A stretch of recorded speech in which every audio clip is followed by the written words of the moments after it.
Hey everyone, Eric Grossarth here with EastIdahoNews.com. I am in Iona today for one of the newest restaurants in East Idaho. It is time for another East Idaho Eats, and I am at Jill's Chicken Shack. Let's go inside and see what they brought to town.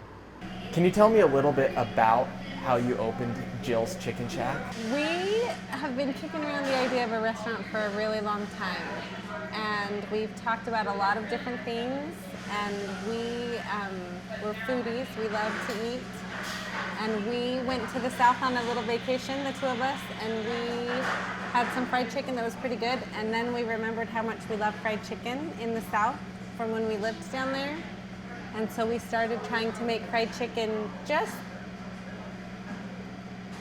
for fun. And go ahead. For our family. So, and it's been a 2.5 year journey trying to get the chicken just dialed in. The first few times we made it was terrible. I can remember, but we've really honed in on the recipe, and it's beautiful. It's good.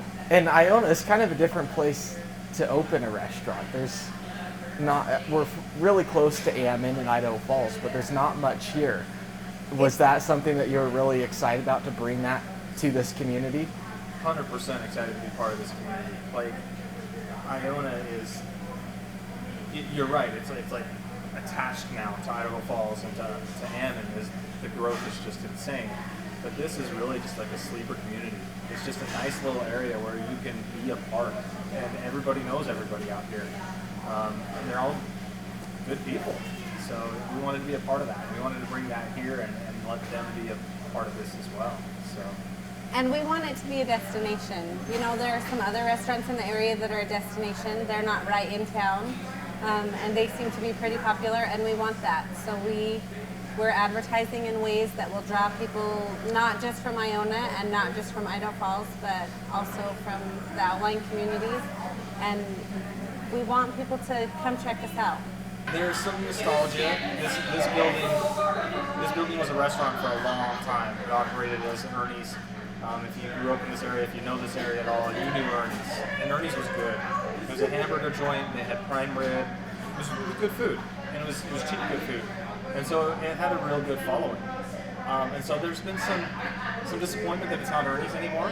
But then there's also been a real sort of outpouring of support and excitement that it's now. I mean, it's been 8 years since it's been open, and so that there's something here, and just a lot of support. We had a guy in last night who worked at Ernie's before it closed. When Ernie, the original owner, lived next door, said, "I haven't been in here since I gave my resignation," and that's been fun to have the community come in and talk about. Remember that one time at Ernie's? So that's been really cool. The ice cream cones. You Cones. can't get an ice cream cone that cheap anywhere anymore. It's 50 cents 50 for an cents, ice cream cone. and that includes the tax. We felt really strongly about that. We don't make any money on that, obviously. It was something that we really just wanted to give. And she was talking about the kids and having them come in and seeing their faces. That's part of what we wanted to have. And so we felt really strongly that we were going to sell it at cost, essentially. I mean, that's what it costs us to put out the ice cream. And so that's what we're selling it for. And it's the most happiness that 50 cents can buy. So this is your food, and it looks amazing.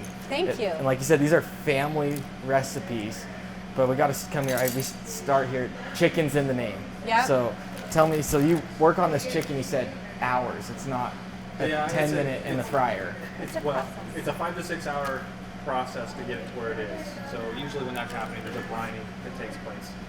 And so, yeah, but that really, I think, helps bring out the flavor of it and keep it moist. It's important. That's what I noticed about it. You have the good crispiness of this chicken here, but then it's not dry. It still has the moisture to it there. And so you have different pieces. You have the thighs. Legs, and breasts right now. We've had some people ask about wings. The price of wings are really high right now, and so we don't really want to pass that on to you and have it be astronomical. So we're still trying to figure out some of our suppliers, and so wings may come later. But right now, this is what we have on the menu. And tell me, this is So your these are the baked beans. Yep. They're sweet and tangy.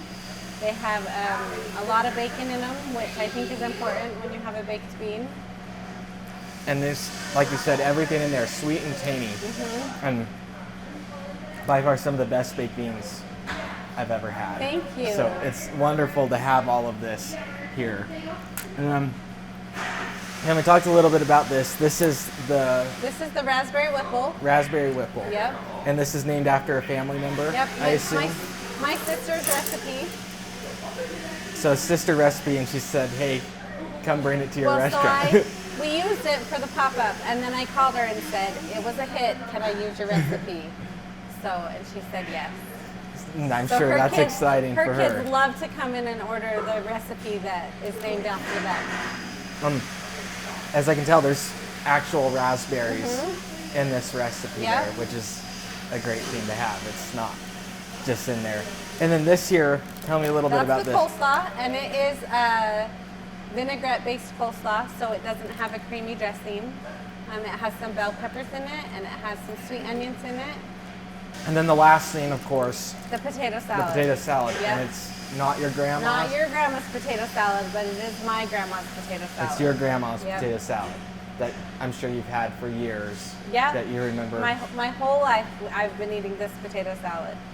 So when Clint married into the family, he said, oh, I don't like potato salad. And I said, but you haven't tried this potato salad.